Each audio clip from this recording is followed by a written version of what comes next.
The season is fast approaching and I want to make sure you're doing these things right, because this is what the pros are working on at the minute to make sure that they're peaking at the right time every time. Before we get stuck into this lesson though guys, do make sure you are a subscriber to the channel. I want to improve your games and I want you to do it by joining me with your free lessons every week here on the channel. Hit the button, let's get stuck into this lesson. So the winter is about to end here, hopefully, because it's been horrible. But what we want to try and make sure is that as spring comes and as the golfing season starts, we are ready to hit the ground running, because a lot of my students over previous years have always come to me around about May, June time and said, I think I've sort of settled back into it now, and that's going to be too late realistically. We want to make sure if we're starting around about March, April time, now's the time just to go through 3 simple things to make sure we've got them right, so when we do get out on the golf course, we hit the ground running and we're playing our best golf. So let's just go through them. Real simple guides, whether you are a beginner golfer, whether you're an elite golfer. Like I said, the pros are just checking these things constantly to make sure that they're peaking, so it's on you to do it and see if you can get better. So depending on how your winter's gone, you might have had the clubs away in the locker all winter through, and when we even come to actually get them out and take our grip, that is where we could see that the first thing isn't quite right, because as soon as we place our hands on the golf club, that's actually going to influence where our face is pointing. And if we're just slightly off because we've not held the club in a few months, or we've held it very littly throughout the winter, we make one little change and that sticks and oh, that feels about right, but all of a sudden it changes your club face. That's actually going to change the shots that you're hitting and the outcome that you will see out on the golf course. So real simple thing that we can do. On all the golf clubs that we buy nowadays, generally we see a logo, something like the Golf Pride one, pointing down, and hopefully that is aligned square with your target. If you don't have one, all we want to try and do is see that we will get the club face square like so, and then from there 2 little things that I want you to check, and it's real simple to do this. When we put our front hand on, or our lead hand as the right-handed golfer, that one being the left, the checkpoint that I want you to look out for is the little crease or the little gap that appears between your forefinger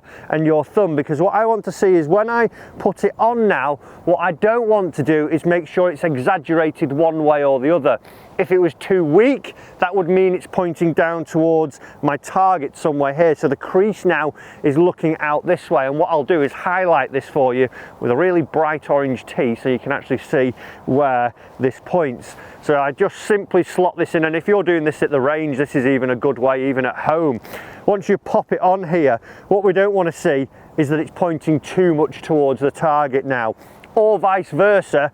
I don't want to have it pointing too far away from the target. That would be too strong there. What I want to try and see, if we thought of the front of the grip here, or the top of the grip, I would want it just turned ever so slightly away from the target there. So we see now it just goes in. I get it in my fingers and I just get it turned over ever so slightly, and that would be where I want that front hand. Secondly, when I put my backhand, the right hand for the right-handed golfer, I'm going to look out for the same thing, the little crease that's in between the thumb and my forefinger.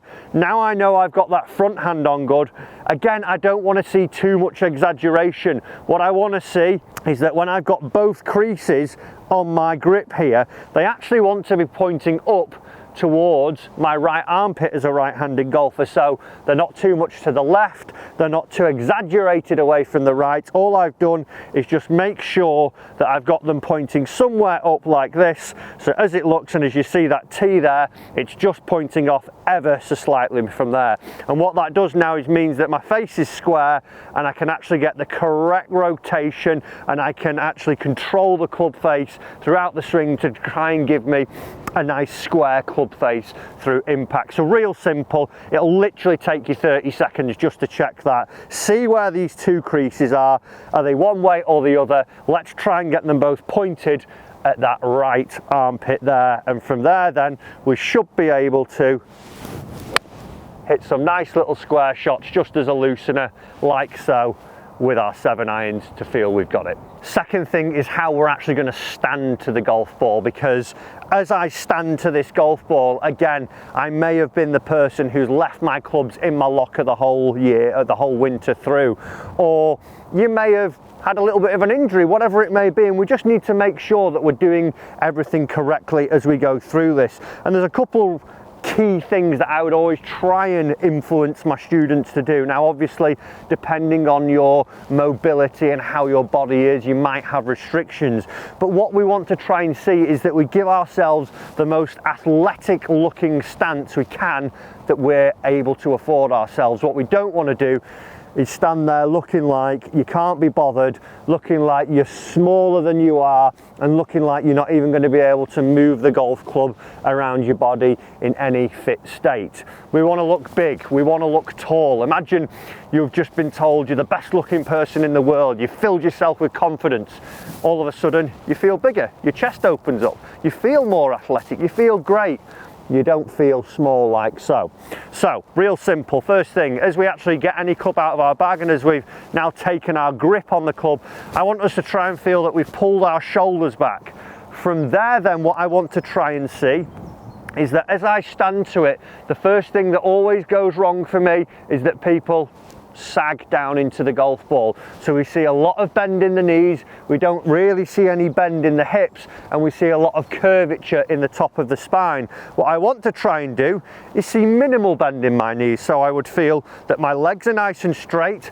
I would now feel that I'm going to bend from my hips a little bit more, so I would even feel that as I do this, my bum goes back and my knees almost feel that I lock up.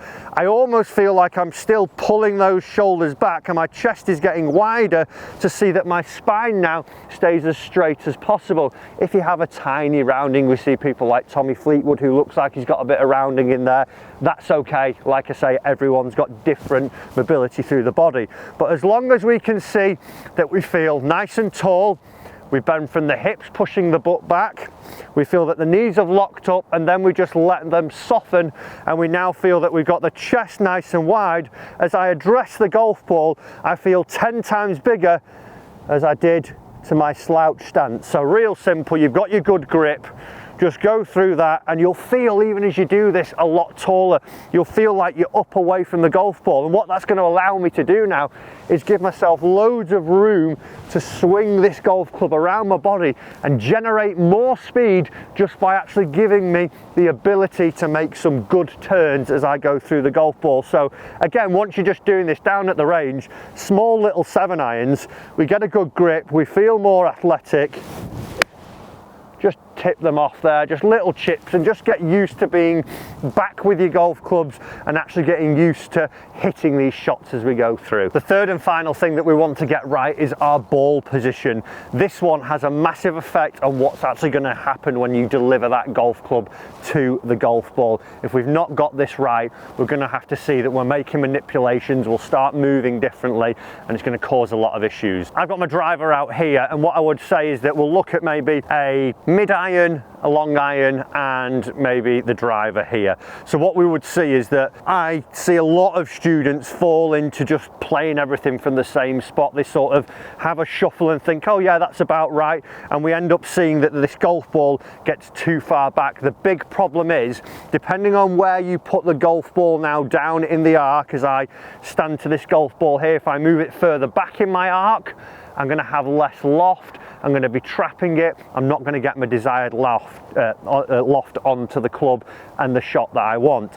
Again, if I move it too far forwards, I'm also going to be adding more loft, and also depending on where the arc is, I'll be meeting it at an earlier or later point, which also will change the starting direction and the curvature of the golf ball. So real simple, let's just make sure we're getting this ball in the right spot. Now, if we're going to be using our driver, what we want to see is that golf ball is going to be aligned with the front foot.